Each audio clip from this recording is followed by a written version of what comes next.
انہوں نے دیکھا کہ جو ایرانی مقابلہ کرتا ہے مارا جاتا ہے اور ان کے سردار بھی فرار ہو رہے ہیں، تو انہوں نے ہتھیار ڈال دیے اور اپنے آپ کو مسلمانوں کے حوالے کر دیا۔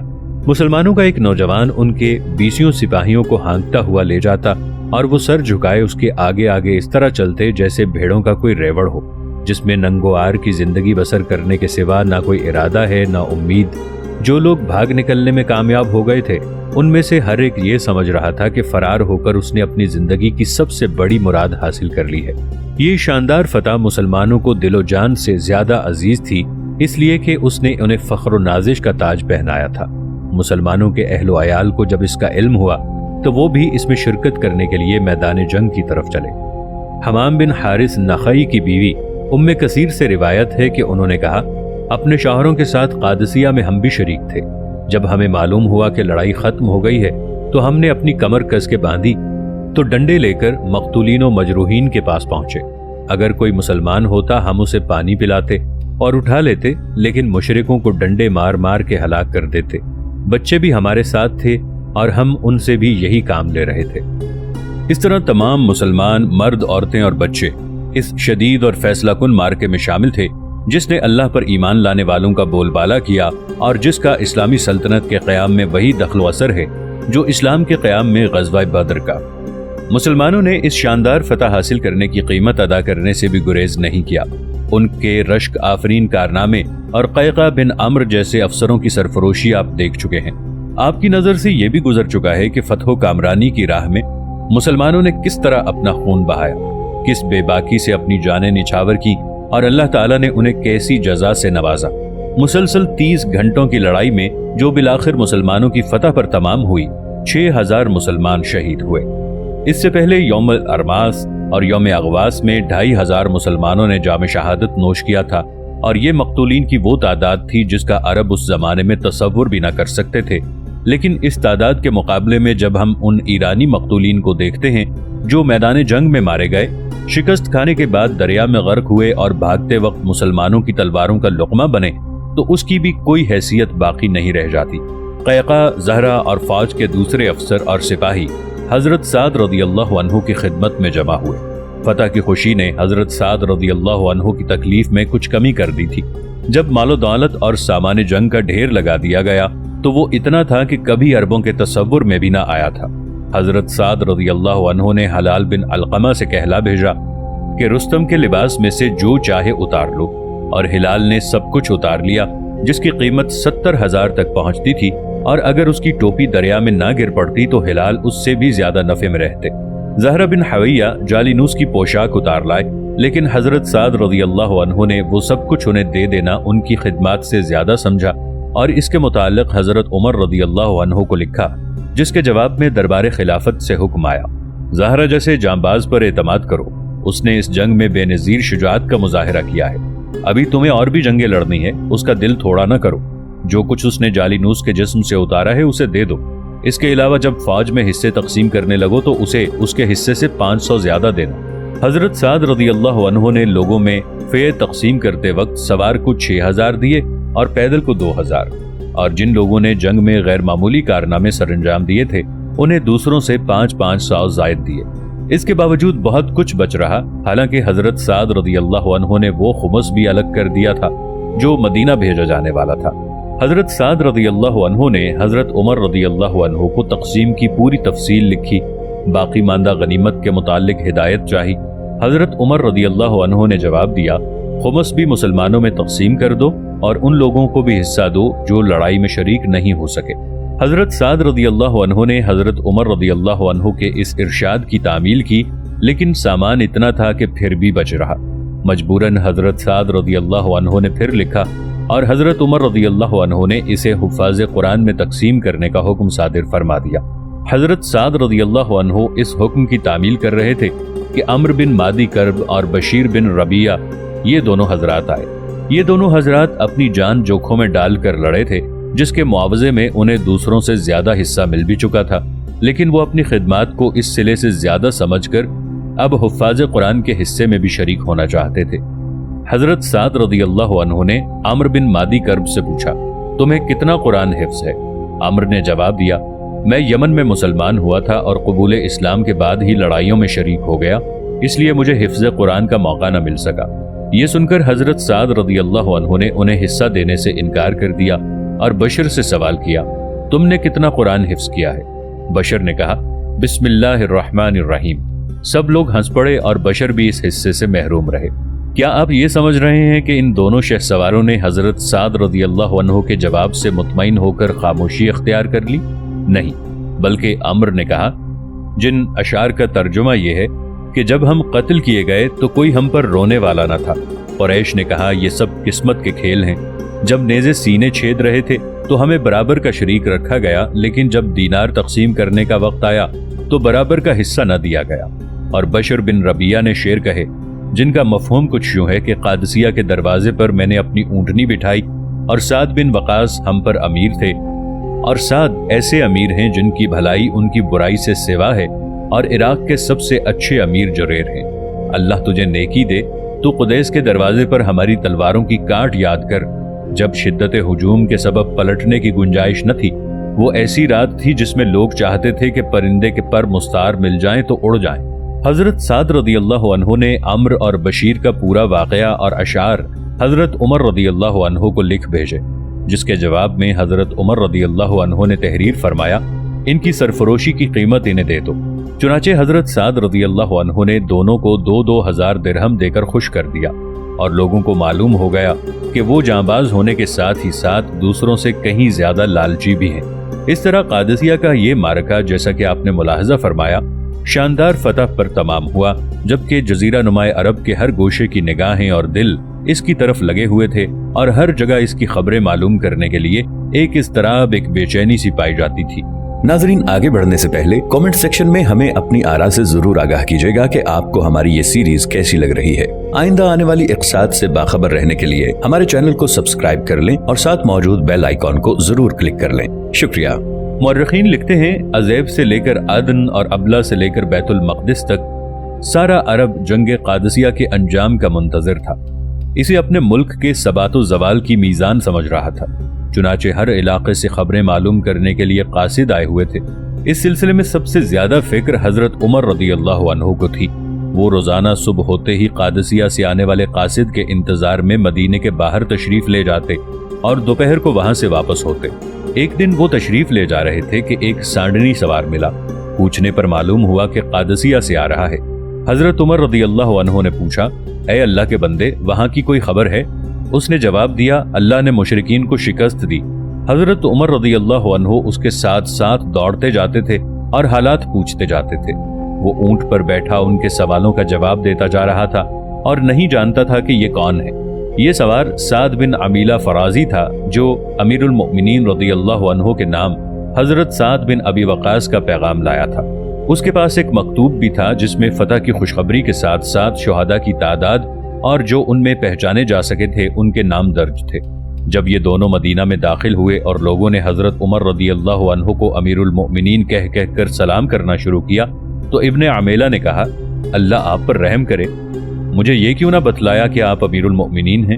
حضرت عمر رضی اللہ عنہ نے بڑی سادگی اور بے تکلفی کے لہجے میں جواب دیا، میرے بھائی کوئی بات نہیں، اور حضرت سعد رضی اللہ عنہ کا خط اس سے لے کر لوگوں کو سنایا۔